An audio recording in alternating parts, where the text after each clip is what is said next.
if you have a Volkswagen.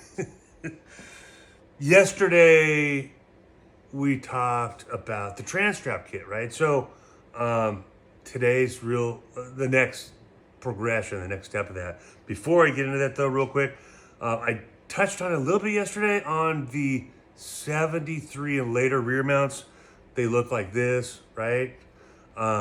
Anyway, if you put the trans strap on, it still works the same. Just take these mounts off, put the thing, you get it. On to today.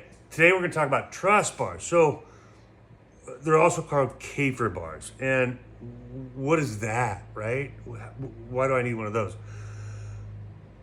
Let's, here, like put your hands out like this, right? So if you have your hands out here like this, these are the frame horns that support your engine and transmission. And then that cradle goes across the middle right there, right? So let's put what does an engine weigh and a trans weigh? Maybe 300 pounds, 350 pounds. Let's put 350 pounds out here on this. You see how much torque there is in that, how much leverage you have, right? Those two frame horns. So what tends to happen is those tends to flex when you're going over hills and bumps, and especially if you're off-roading, right? Or they tend to twist when you're torquing, right? So we need to strengthen these 2 points. That's what a truss bar does, or a Kafer bar.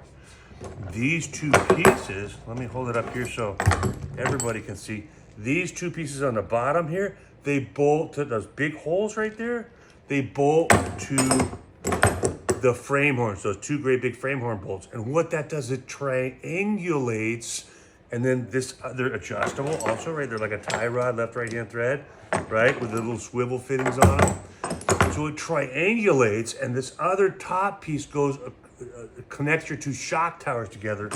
These longer bolts here replace your shock bolts in the rear.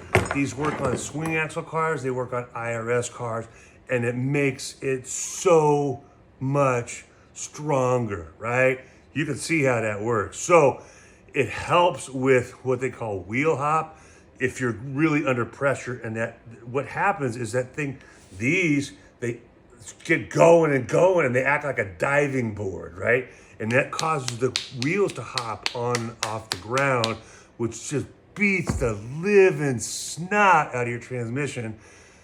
And you'll hear it go, so that helps tremendously with that.